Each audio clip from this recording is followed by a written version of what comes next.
ಸಣ್ಣದಾಗಿ ಸ್ಟಾರ್ಟ್ ಮಾಡಬೇಕಂದ್ರೆ ನನಗೆ ಇಲ್ಲಿ 12 ಇಂದ 15 lakhs ವರೆಗೆ ಆಯಿತು. ಅಂದರೆ ಮತ್ತೆ ಅದು ಏರಿಯಾ ಮೇಲೆ ಡಿಪೆಂಡ್ ಆಗಿರುತ್ತೆ. ಫ್ರಿಡ್ಜ್ ಆಗಿರ್ಬೋದು, ಮತ್ತು ಮೆಷಿನ್ಸ್ ಆಗಿರ್ಬೋದು, ಫ್ರೈಯರ್ ಮೆಷಿನ್, ಪಿಜ್ಜಾ ಮೆಷಿನ್, ಮತ್ತು ಲಸ್ಸಿ ಮೇಕಿಂಗ್ ಮೆಷಿನ್ಸ್, ಇದೆಲ್ಲವೂ ಸಪ್ಲೈಯರ್ನ ಕಾಂಟ್ಯಾಕ್ಟ್ ಮಾಡಿ ಮಾಡಬೇಕಾಗ್ತದೆ.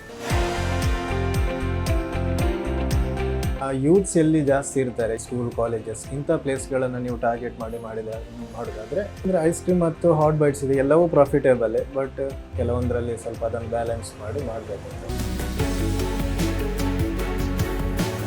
ಗ್ರೌಂಡ್ ವರ್ಕೌಟ್ ತುಂಬ ಇಂಪಾರ್ಟೆಂಟ್ ಆಗುತ್ತೆ. ಆಂಬಿಯನ್ಸ್ ಹೇಗೆ ಕ್ರಿಯೇಟ್ ಮಾಡಬೇಕು, ಒಂದು ಕೆಫೆ ಅಥವಾ ಒಂದು ರೆಸ್ಟೋರೆಂಟ್ ಅಂತ ಹೇಳೋದಾದ್ರೆ ಅದಕ್ಕೆ ಆಂಬಿಯನ್ಸ್ ಹೇಗೆ ಕ್ರಿಯೇಟ್ ಮಾಡಬೇಕು.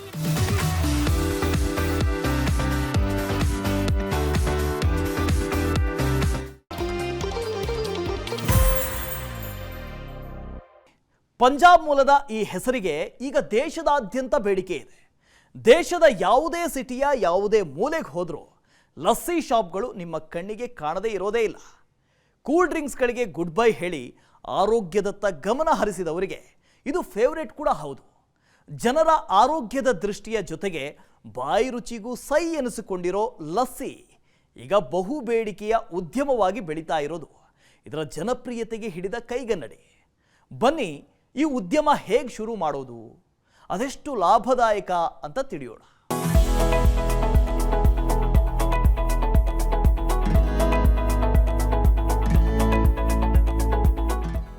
ಮತ್ತು ಅಭಿರುಚಿ ಈ ವಿಚಾರದಲ್ಲಿ ಏನೇ ಬದಲಾವಣೆಗಳಾದರೂ ಜನರು ಕೆಲ ಸಮಯದ ಬಳಿಕ ತಮ್ಮ ಮೂಲ ಪದ್ಧತಿಗೆ ಹಿಂದಿರುಗುವುದು ಸಹಜ. ಹೀಗಾಗಿಯೇ ಭಾರತದ ಮೂಲ ಆಹಾರ ಪದ್ಧತಿ ತಿಂಡಿ ತಿನಿಸುಗಳನ್ನ ಅವಲಂಬಿಸಿ ಉದ್ಯೋಗ ಆರಂಭಿಸಿದವರು ಎಂದಿಗೂ ಸೋತದ್ದೇ ಇಲ್ಲ. ಶುಚಿ, ರುಚಿ, ಆರೋಗ್ಯ ಈ ಮೂರನ್ನೂ ಸರಿದೂಗಿಸುತ್ತಿರೋ ಆಹಾರಗಳಿಗೆ ಇತ್ತೀಚಿನ ದಿನಗಳಲ್ಲಿ ಬೇಡಿಕೆ ಹೆಚ್ಚಿದೆ.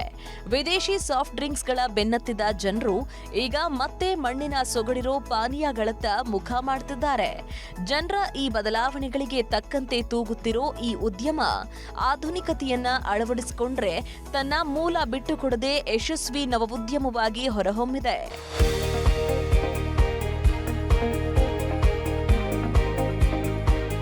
ಹೌದು, ನಾವು ಹೇಳ್ತಿರೋದು ದೇಶಿ ಸೊಗಡಿನ ಜೊತೆಗೆ ಆಧುನಿಕತೆಯ ಟಚ್ ಹೊಂದಿರೋ ಲಸ್ಸಿ ಶಾಪ್ಗಳ ಬಗ್ಗೆ.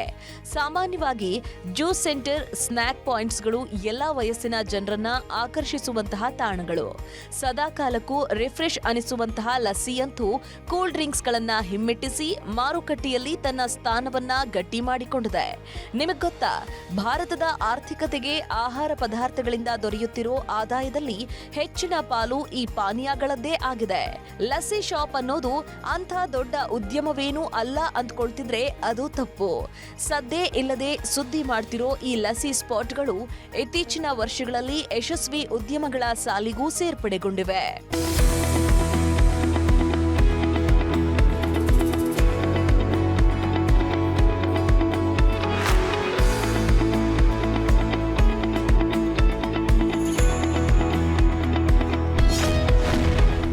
ಸದಾ ಕಾಲದ ರಿಫ್ರೆಶ್ಮೆಂಟ್ ನೀಡೋ ಉದ್ಯಮವಿದು.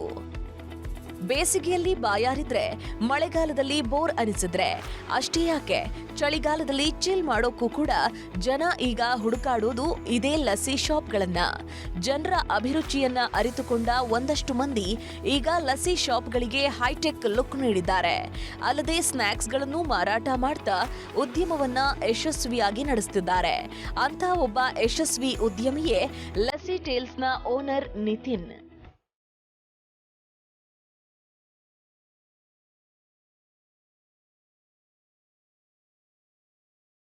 ಯುವ ಜನತೆಯ ಟೇಸ್ಟ್ಗೆ ತಕ್ಕಂತೆ ವೆರೈಟಿ ತಿಂಡಿ ತಿನಿಸುಗಳನ್ನ ತಯಾರಿಸಿ ಮೆಚ್ಚುಗೆ ಗಳಿಸಿರೋ ಈ ಶಾಪ್ ಶುರುವಾಗಿ 2 ವರ್ಷಗಳಾಗಿದೆ. ಕೊರೋನಾ ಸಂದರ್ಭದಲ್ಲಿ ನಿತಿನ್ ತಮ್ಮ ಕನಸಿನ ಕೂಸಾದ ಈ ಶಾಪ್ ಓಪನ್ ಮಾಡಿದ್ದು ಈಗ ಅವರ ನಿರೀಕ್ಷೆಯನ್ನೂ ಮೀರಿ ಶಾಪ್ ಹೆಸರು ಗಳಿಸಿದೆ. ನವೋದ್ಯಮಗಳಿಗೆ ಸಾಕಷ್ಟು ಅವಕಾಶ ಆಯ್ಕೆಗಳಿದ್ರೂ ಈ ಉದ್ಯಮವನ್ನೇ ಆರಿಸಿಕೊಂಡಿದ್ದೇಕೆ, ಆ ಆಲೋಚನೆ ಶುರುವಾಗಿದ್ದು ಹೇಗೆ ಅನ್ನೋದನ್ನ ಅವರೇ ಹೇಳ್ತಾರೆ, ಕೇಳಿ. ಎಸ್, ಇವಾಗ ಬಿಸ್ನೆಸ್ ಸ್ಟಾರ್ಟ್ ಮಾಡಿ ಆಲ್ಮೋಸ್ಟ್ 1 year ಆಗ್ತಾ ಬರ್ತಿದೆ. ಬಟ್ ನಂದು ಪ್ಲ್ಯಾನಿಂಗ್ ಬಂದು ಆಲ್ಮೋಸ್ಟ್ 2-3 yearsಯಿಂದನೇ ಇತ್ತು. ಯಾಕಂದರೆ ಕೊರೋನಾ ಟೈಮಲ್ಲೆಲ್ಲ ಲಾಕ್ಡೌನ್ ಇದ್ದಿದ್ದರಿಂದ ಸ್ವಲ್ಪ ಡಿಲೇ ಆಯಿತು. ಅದಾದಮೇಲೆ ಎಲ್ಲ ಕ್ಲಿಯರ್ ಆದಮೇಲೆ ಒಂದು ಡಿಸೆಂಬರ್ ಅಂದರೆ ಲಾಸ್ಟ್ ಇಯರ್ ಒಂದು 2021 ಡಿಸೆಂಬರಿಂದ ಬಿಸ್ನೆಸ್ ಸ್ಟಾರ್ಟ್ ಆಯಿತು. ಓಕೆ, ಲಸ್ಸಿ ಬಿಸ್ನೆಸ್ ಯಾಕೆ ಹೇಳಿದರೆ ಇವಾಗಿನ ಯೂತ್ಸಿಗೆ ಏನು ಕೊಡಬೇಕು, ಇವಾಗಿನ ಯೂತ್ಸಿಗೆ ಅಟ್ರ್ಯಾಕ್ಟ್ ಆಗೋ ಥರ ಏನಾದರೂ ನಾವು ಪ್ರಾಡಕ್ಟ್ ರೆಡಿ ಮಾಡಿ ಕೊಡಬೇಕು ಅನ್ನೋದು ನನ್ನದೊಂದು ಮುಂಚೆನೊಂದು ಪ್ಲ್ಯಾನ್ ಆಗಿತ್ತು. ಸೊ ಅದನ್ನ ಗಮನದಲ್ಲಿ ಇಟ್ಕೊಂಡು ನಾನು ಈ ಲಸ್ಸಿ ಐಸ್ ಕ್ರೀಮ್ಸ್ ಮತ್ತು ಪಿಜ್ಜಾ ಬರ್ಗರ್ ಈ ಥರದ್ದು ಅಂದರೆ ಎಲ್ಲ ಐಟಮ್ಸ್ ನಿಮಗೆ ಯೂತ್ಸಿಗೆ ಎಸ್ಪೆಷಲಿ ಸ್ಟೂಡೆಂಟ್ಸಿಗೆ ಎಲ್ರಿಗೂ ಪ್ಲಸ್ ಫ್ಯಾಮಿಲಿ ಎಲ್ಲರಿಗೂ ಒಂದು ಒಟ್ಟಿಗೆ ಒಂದೇ ಕಡೆಯಲ್ಲಿ ಸಿಗುವಂಥ ಒಂದು ಐಟಮ್ನ ಅಂದರೆ ಒಂದು ಪ್ರಾಡಕ್ಟ್ನ ನಾನು ಕೊಡಬೇಕಂದ್ರೆ ಸೊ ಅದರಲ್ಲಿ ತುಂಬ ವೆರೈಟೀಸ್ ಬೇಕಿತ್ತು. ಸೊ ಆ ಒಂದು ದೃಷ್ಟಿಯಲ್ಲಿ ಈ ಲಸ್ಸಿ ಶಾಪ್ ಸ್ಟಾರ್ಟ್ ಆಯಿತು. ಮಂಗಳೂರಿನ ಸೂರತ್ಕಲ್ ಬಳಿ ಇರುವ ಲಸ್ಸಿ ಟೇಲ್ಸ್ ಯುವಕರ ಫೇವರಿಟ್ ಸ್ಪಾಟ್. ಇಲ್ಲಿನ ಲಸ್ಸಿಯನ್ನ ಟೇಸ್ಟ್ ಮಾಡದವರೇ ಇಲ್ಲ. ಜೊತೆಗೆ ಕ್ರಂಚಿಯಾಗಿ ಹಾಟ್ ಬೈಟ್ಸ್, ತಂಪು ತಂಪು ಐಸ್ ಕ್ರೀಮ್ ಕೂಡ ಲಭ್ಯವಿದೆ. ಹೆಚ್ಚಿನ ಸ್ಥಳವೂ ಬೇಕಿಲ್ಲ. ಇರೋದ್ರಲ್ಲೇ ಗ್ರಾಹಕರನ್ನ ಸೆಳೆಯುವಂತಹ ಆಂಬಿಯನ್ಸ್ ಕ್ರಿಯೇಟ್ ಮಾಡಿದ್ರೂ ಸಾಕು, ಜನರನ್ನ ಆಕರ್ಷಿಸಬಹುದು. ಅದರ ಜೊತೆಗೆ ಶುಚಿ ಮತ್ತು ರುಚಿಯನ್ನ ಮೇಂಟೈನ್ ಮಾಡಿದ್ರೆ ಶಾಪ್ ಕ್ಲಿಕ್ ಆಗೋದ್ರಲ್ಲಿ ಸಂಶಯವೇ ಇಲ್ಲ ಅಂತಾರೆ ಉದ್ಯಮಿ ನಿತಿನ್.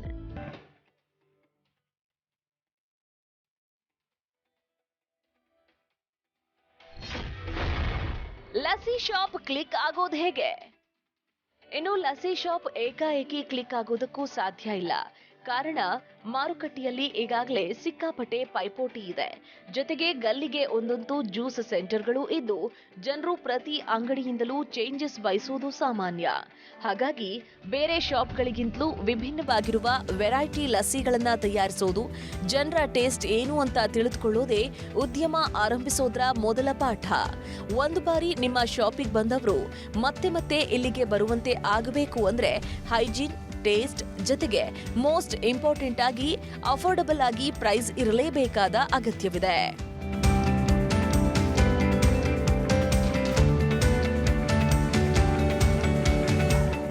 ಲಸ್ಸಿ ಶಾಪ್ ಆರಂಭಿಸೋದಕ್ಕೆ ಯೋಜನೆ ರೂಪಿಸೋದರ ಮುಂಚೆ ಗ್ರೌಂಡ್ ರಿಯಾಲಿಟಿ ತುಂಬಾನೇ ಮುಖ್ಯ. ಎಷ್ಟು ಬಂಡವಾಳ ಬೇಕಾಗತ್ತೆ ಅನ್ನುವ ಅಂದಾಜು ಮಾಡದಿದ್ರೆ ಮುಂದೆ ಮುಗ್ಗರಿಸುವ ಸಾಧ್ಯತೆಯೂ ಇದೆ. ಹಾಗಾಗಿ ಶಾಪ್ ಓಪನ್ ಬಗ್ಗೆ ಹೇಗೆ ಯೋಜನೆ ರೂಪಿಸಬೇಕು, ಬಂಡವಾಳ ಎಷ್ಟಿರಬೇಕು, ಹೂಡಿಕೆ ಮಾಡೋದು ಹೇಗೆ ಅಂತ ತೋರಿಸ್ತೀವಿ ನೋಡಿ.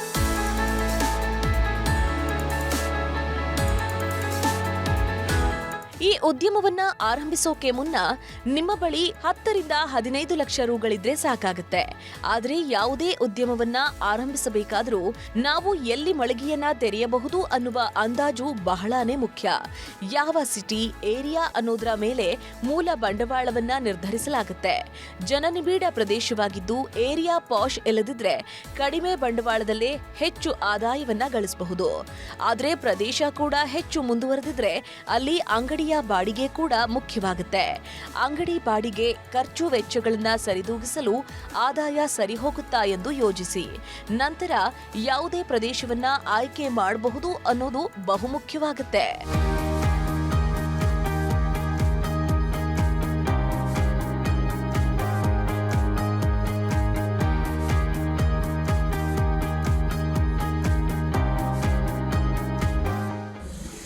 ಸಣ್ಣದಾಗಿ ಸ್ಟಾರ್ಟ್ ಮಾಡಬೇಕಂದ್ರೆ ನನಗೆ ಇಲ್ಲಿ ಒಂದು 12 ಇಂದ 15 ಲ್ಯಾಕ್ಸ್ವರೆಗೆ ಆಯಿತು. ಅಂದರೆ ಮತ್ತು ಅದು ಏರಿಯಾ ಮೇಲೆ ಡಿಪೆಂಡ್ ಆಗಿರುತ್ತೆ. ಏರಿಯಾ, ನಿಮ್ಮ ರೆಂಟಲ್ ಮತ್ತು ಡೆಪಾಸಿಟ್ ಇದನ್ನೆಲ್ಲ ಸೇರಿ ನಿಮ್ಮ ಬಜೆಟ್ ಫಿಕ್ಸ್ ಆಗುತ್ತೆ. ಸೊ ಇಲ್ಲಿ ಸುರತ್ಕಲ್ ಅಂತ ಒಂದು ಊರಿಗೆ, ಈ ಒಂದು ಸಿಟಿಗೆ ಒಂದು 12 to 15 ಆಯಿತು. ಉದಾಹರಣೆ ಒಂದು ಇವಾಗಿನ ಮಾರ್ಕೆಟಲ್ಲಿ ಇರೋ ಅಂದರೆ ರಾ ಮೆಟೀರಿಯಲ್ಸ್ ಅದಿದೆಲ್ಲ ನೋಡಿಕೊಂಡು ಅಟ್ಲೀಸ್ಟ್ ಒಂದು 8 to 10 ಬೇಕೇ ಬೇಕು ಇವಾಗಿನ ಮಾರ್ಕೆಟಿಂಗ್ ಇದೆ. ಲೈಸೆನ್ಸ್ ಪಡೆದುಕೊಳ್ಳುವ ಪ್ರಕ್ರಿಯೆ ಏನು? ನೀವು ಶಾಪ್ ಓಪನ್ ಮಾಡುವ ಯೋಜನೆಯನ್ನ ರೂಪಿಸಿಕೊಳ್ತಾ ಇದ್ದಂತೆ ಮೊದಲು ಮಾಡಬೇಕಿರೋ ಕೆಲಸ ಟ್ರೇಡ್ ಲೈಸೆನ್ಸ್ ಪಡೆದುಕೊಳ್ಳುವುದು. ಎಸ್, ವ್ಯಾಪಾರ ಮಾಡೋದಕ್ಕೆ ಸರ್ಕಾರದಿಂದ ಅನುಮತಿ ಸಿಕ್ಕ ಬಳಿಕವಷ್ಟೇ ನಿಮ್ಮ ಮುಂದಿನ ಪ್ರಕ್ರಿಯೆಗಳು ಆರಂಭವಾಗುತ್ತವೆ. ನೀವು ಯಾವ ಸ್ಥಳದಲ್ಲಿ ಶಾಪ್ ತೆರೆಯುತ್ತಿದ್ದೀರಿ, ಆ ಪ್ರದೇಶ, ಶಾಪ್ಗೆ ಸಂಬಂಧಿಸಿದ ಮಾಹಿತಿ ಎಲ್ಲವನ್ನೂ ನೀಡಿ ಈ ಅನುಮತಿಯನ್ನ ಪಡೆದುಕೊಳ್ಳಬೇಕು. ಇದಾದ ಬಳಿಕ ಕಡ್ಡಾಯವಾಗಿ ಫುಡ್ ಲೈಸೆನ್ಸ್ ಪಡೆದುಕೊಳ್ಳಬೇಕು. ಯಾವ ರೀತಿಯ ಆಹಾರ ಪದಾರ್ಥವನ್ನ ಮಾರಾಟ ಮಾಡಲು ಯೋಜಿಸುತ್ತಿದ್ದೀರಿ ಎನ್ನುವ ಮಾಹಿತಿಯನ್ನು FACCI ಅವರಿಗೆ ತಿಳಿಸಬೇಕು. ಆ ಸಂಬಂಧಿಸಿದ ಮಾಹಿತಿಗಳನ್ನ ಪರಿಶೀಲಿಸಿ ಸ್ವತಃ ಅಧಿಕಾರಿಗಳೇ ನಿಮ್ಮ ಮಳಿಗೆಗೆ ಭೇಟಿ ನೀಡಿದ ಬಳಿಕ ನಿಮಗೆ ಲೈಸೆನ್ಸ್ ದೊರೆಯುತ್ತೆ.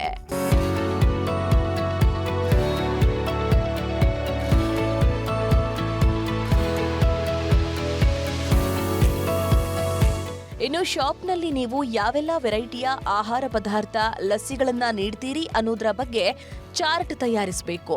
ನೆನಪಿರ್ಲಿ, ಇದು ಕೇವಲ ನಿಮ್ಮ ಅಂಗಡಿಯಲ್ಲಿ ದೊರೆಯೋ ಪದಾರ್ಥಗಳು ಎನ್ನುವಂತೆ ಬೇಕಾಬಿಟ್ಟಿ ಲಿಸ್ಟ್ ಆಗಿರಬಾರ್ದು. ಆಕರ್ಷಕವಾಗಿ ಗ್ರಾಹಕರಿಗೆ ಮನಸ್ಸಿಗೂ ಇಷ್ಟವಾಗುವ ರೀತಿಯಲ್ಲಿ ಮೆನು ಕಾರ್ಡ್ ಸಿದ್ಧಪಡಿಸಬೇಕು. ಕೆಲವೊಮ್ಮೆ ಕಾರ್ಡ್ಗಳಲ್ಲಿರುವ ಪದಾರ್ಥಗಳನ್ನ ನೋಡಿಯೇ ಅವುಗಳತ್ತ ಗ್ರಾಹಕರು ಆಕರ್ಷಿತರಾಗ್ತಾರೆ. ಹಾಗಾಗಿ ಏನೆಲ್ಲ ದೊರೆಯುತ್ತೆ ಅನ್ನೋದನ್ನು ಕೂಡ ವಿಭಿನ್ನವಾಗಿ ಹೇಳುವಂತ ಪ್ರಯತ್ನ ನಿಮ್ಮದಾಗಿರಬೇಕು. ಇಂಥದ್ದೆಲ್ಲ ಸಣ್ಣ ವಿಚಾರಗಳೇ ಆದ್ರೂ ಅವುಗಳ ಮಹತ್ವ ಮಾತ್ರ ಹೆಚ್ಚಿನದಾಗಿರುತ್ತೆ.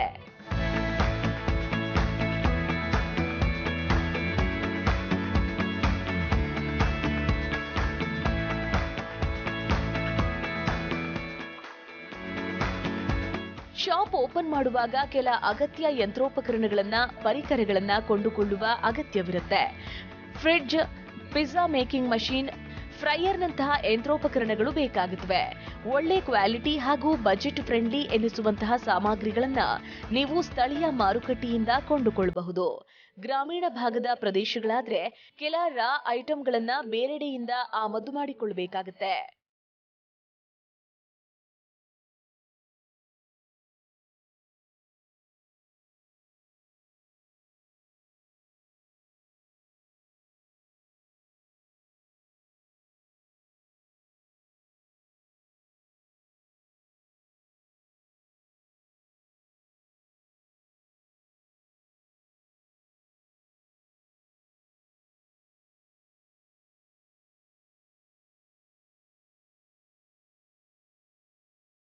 ಮೆಷಿನರೀಸ್ ಎಲ್ಲ ನಿಮಗೆ ಬ್ಯಾಂಗ್ಳೂರ್ ಅಥವಾ ಇಂಥದ್ದು ದೊಡ್ಡ ಸಿಟಿಯಿಂದ ಸ್ವಲ್ಪ ತರಿಸ್ಬೇಕಾಗ್ತದೆ. ನಿಮಗೆ ಫ್ರಿಡ್ಜ್ ಆಗಿರ್ಬೋದು, ಮತ್ತು ಮೆಷಿನ್ಸ್ ಆಗಿರ್ಬೋದು, ಫ್ರೈಯರ್ ಮೆಷಿನ್, ಪಿಜ್ಜಾ ಮೆಷಿನ್ ಮತ್ತು ಲಸ್ಸಿ ಮೇಕಿಂಗ್ ಮೆಷಿನ್ಸ್, ಇದೆಲ್ಲವೂ ಇನಿಷಿಯಲ್ ಅಂದರೆ ಸ್ಟಾರ್ಟಿಂಗ್ ಡೇಸಲ್ಲೆಲ್ಲ ನೀವು ಸ್ವಲ್ಪ ಸಪ್ಲೈಯರ್ನ ಕಾಂಟ್ಯಾಕ್ಟ್ ಮಾಡಿ ಮಾಡಬೇಕಾಗ್ತದೆ. ಕಸ್ಟಮರ್ಗಳ ಮನಗೆಲ್ಲೋ ಸೂತ್ರವೇನು? ಶಾಪ್ನಲ್ಲಿ ಲಸ್ಸಿ ಜೊತೆಗೆ ಕೆಲ ಬೇರೆ ವೆರೈಟಿಯ ಸ್ನ್ಯಾಕ್ಗಳನ್ನ ನೀಡೋದು ಒಂದು ಉತ್ತಮ ಆಯ್ಕೆ. ಎಲ್ಲ ಸಮಯದಲ್ಲೂ ಲಸ್ಸಿ ಒಂದೇ ವರ್ಕ್ ಆಗೋದಿಲ್ಲ. ಒಂದೇ ಕುಟುಂಬದ 4 ಜನರು ನಿಮ್ಮ ಮಳಿಗೆಗೆ ಬಂದ್ರೆ ಆ ಎಲ್ಲರಿಗೂ ಇಷ್ಟವಾಗುವಂತ ಪಾನೀಯ, ತಿನಿಸು ಒಂದೆಡೆ ಲಭ್ಯವಿರುವಂತೆ ಮಾಡಬಹುದು. ಇದರಿಂದ ವ್ಯಾಪಾರವೂ ಹೆಚ್ಚಾಗುತ್ತೆ ಅನ್ನೋದು ನಿತಿನ್ ಅವರ ಅಭಿಪ್ರಾಯ. ಹಾಗಾಗಿಯೇ ಅವರು ತಮ್ಮ ಶಾಪ್ನಲ್ಲಿ ಪಿಜ್ಜಾ, ಬರ್ಗರ್ನಂತಹ ಸ್ನ್ಯಾಕ್ಗಳ ಜೊತೆಗೆ ಮಕ್ಕಳಿಗೆ ಇಷ್ಟವಾಗೋ ವೆರೈಟಿ ಐಸ್ ಕ್ರೀಮ್ಗಳನ್ನು ತಯಾರಿಸುತ್ತಿದ್ದಾರೆ.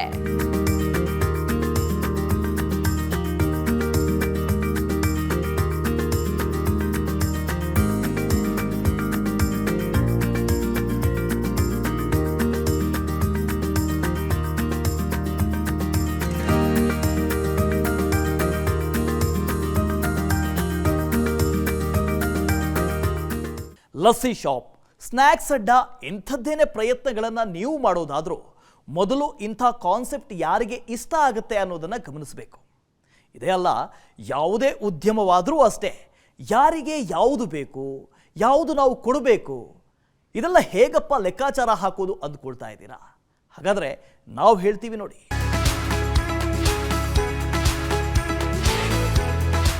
ಮಕ್ಕಳಿಗೆ ಐಸ್ ಕ್ರೀಮ್, ಟೀನೇಜರ್ಸ್ಗೆ ಬರ್ಗರ್, ಹೀಗೆ ಪ್ರತಿಯೊಬ್ಬರ ಅಭಿರುಚಿಯೂ ಬದಲಾಗುತ್ತಲೇ ಇರುತ್ತೆ. ನೀವು ಆಲ್ ಇನ್ ಒನ್ ಆಗಿ ಕಾರ್ಯನಿರ್ವಹಿಸಬೇಕು ಅಂದ್ರೆ ಯಾರಿಗೆ ಏನಿಷ್ಟ ಆಗಬಹುದು ಅನ್ನೋದನ್ನ ಮೊದಲು ತಿಳ್ಕೋಬೇಕು. ಅದಕ್ಕೆ ಪೂರಕವಾಗಿ ನಿಮ್ಮ ಶಾಪ್ನಲ್ಲಿ ತಿಂಡಿ ತಿನಿಸುಗಳನ್ನ ತಯಾರಿ ಮಾಡಬೇಕು. ಇದೆಲ್ಲದಕ್ಕಿಂತಲೂ ಮೊದಲು ನೀವು ಲಸ್ಸಿ ಶಾಪ್ ತೆರೆಯಬೇಕಿರೋದೇ ಕಾಲೇಜು ವಿದ್ಯಾರ್ಥಿಗಳು, ಮಕ್ಕಳು, ಯಂಗ್ಸ್ಟರ್ಗಳು ಹೆಚ್ಚಾಗಿ ಭೇಟಿ ನೀಡಬಹುದಾದ ಜಾಗದಲ್ಲಿ. ಇಷ್ಟಾಯ್ತು ಅಂದ್ರೆ ನಿಮ್ಮ ಉದ್ಯಮದ ಯಶಸ್ಸಿನ ಮೊದಲ ಹೆಜ್ಜೆಯನ್ನ ನೀವು ಗೆದ್ದಂತೆಯೇ.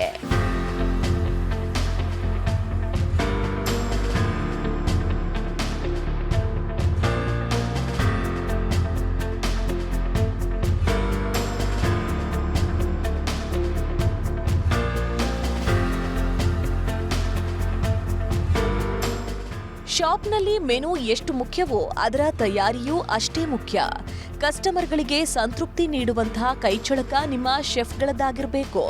ಹಾಗಾಗಿ ಒಳ್ಳೆಯ ಹಾಗೂ ಗುಣಮಟ್ಟದ ಆಹಾರ ಪದಾರ್ಥಗಳನ್ನು ತಯಾರಿಸುವಂತ ಶೆಫ್ಗಳನ್ನ ಕೆಲಸಕ್ಕೆ ನೇಮಿಸಿಕೊಳ್ಳುವುದು ಉತ್ತಮ. ಮೊದಲಿಗೆ ಕಡಿಮೆ ಜನರನ್ನ ಕೆಲಸಕ್ಕೆ ತೆಗೆದುಕೊಳ್ಳಬಹುದು. ಉದ್ಯಮ ವಿಸ್ತರಿಸಿದಂತೆ ಮತ್ತಷ್ಟು ಜನರನ್ನ ಕೆಲಸಕ್ಕೆ ತೆಗೆದುಕೊಳ್ಳೋದು ಉತ್ತಮ ಆಯ್ಕೆ. ಹಾಗೆ ನೆನಪಿಡಿ, ತಯಾರಿ ಜೊತೆಗೆ ಪ್ರೆಸೆಂಟೇಷನ್ ಕೂಡ ಬಹಳಾನೇ ಮುಖ್ಯ. ಊಟ ಅನ್ನೋದು ಹೊಟ್ಟೆಗಷ್ಟೇ ಅಲ್ಲ, ಕಣ್ಣಿಗೂ ತೃಪ್ತಿ ನೀಡಬೇಕು. ಲಸ್ಸಿ ಟೇಲ್ಸ್ನಲ್ಲೂ ಇದೇ ನಿಯಮವನ್ನೇ ಅಳವಡಿಸಲಾಗಿದೆ. ಹಾಗಾಗಿಯೇ ಇಲ್ಲಿಗೆ ಬರುವ ಮಂದಿ ಮತ್ತಷ್ಟು ವೆರೈಟಿಗಳನ್ನ ತನ್ನಿ ಅನ್ನೋ ಬೇಡಿಕೆ ಮತ್ತು ಸಲಹೆಯನ್ನ ನೀಡ್ತಾರಂತೆ.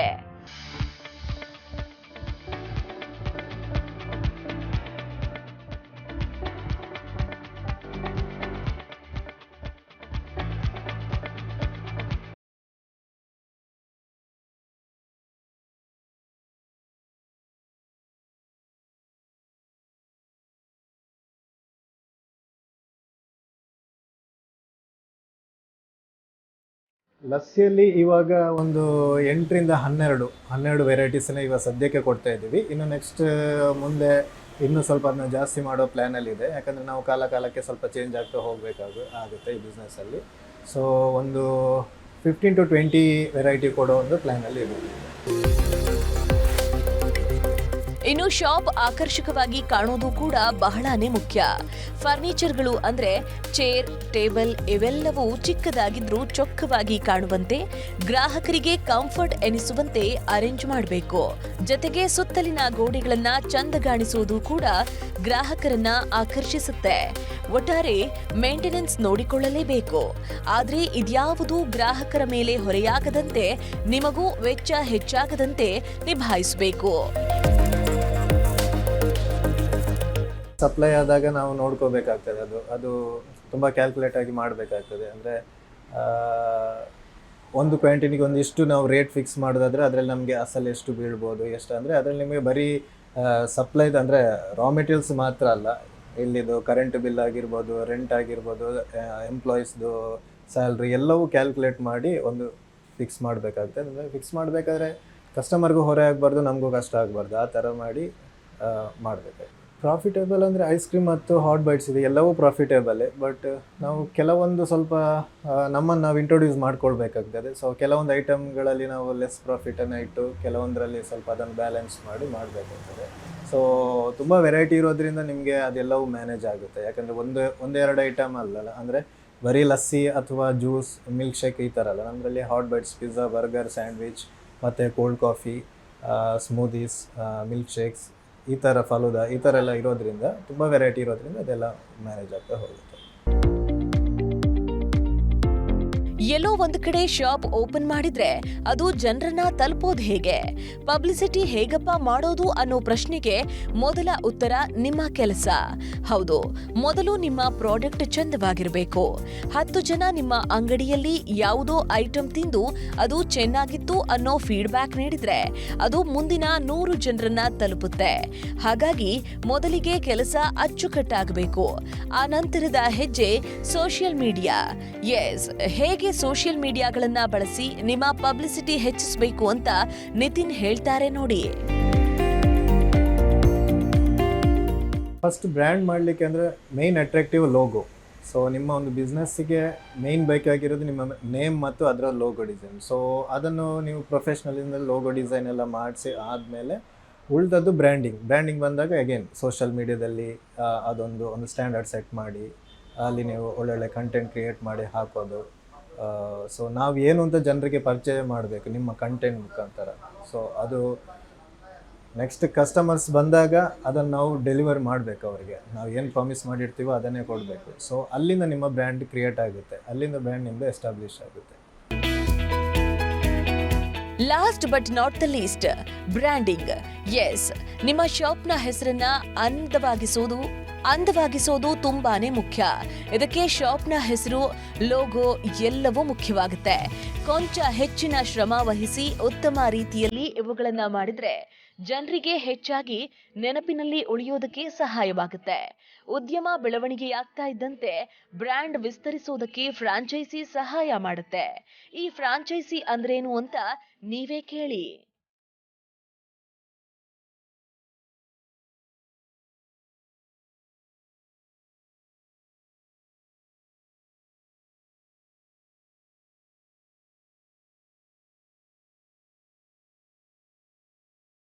ಫೈನಲ್ ಸ್ಟೇಜ್ ನಿಮಗೆ ಓಪನಿಂಗ್ ಡೇಸ್ವರೆಗೆ ಏನೆಲ್ಲ ಸಪೋರ್ಟ್ ಬೇಕು ಅದೆಲ್ಲವೂ ಮಾಡ್ತೀವಿ. ರಾ ಮೆಟೀರಿಯಲ್ಸ್ ಕೂಡ ನಮ್ಮ ಕಡೆಯಿಂದ ಸಪ್ಲೈ ಆಗುತ್ತೆ, ಪ್ಲಸ್ ಸ್ಟಾಫ್ನ ಪ್ರೊವೈಡ್ ಮಾಡ್ತೀವಿ. ಸೊ ಇದೆಲ್ಲವೂ ಒಂದು ಶಾಪ್ ಅಂದರೆ ಪ್ರಾಪರಾಗಿ ನಿಮಗೆ ಡೇ 1ಗೆ ವರ್ಕ್ ಆಗೋ ಥರ ಮಾಡಿಕೊಡ್ತೀವಿ.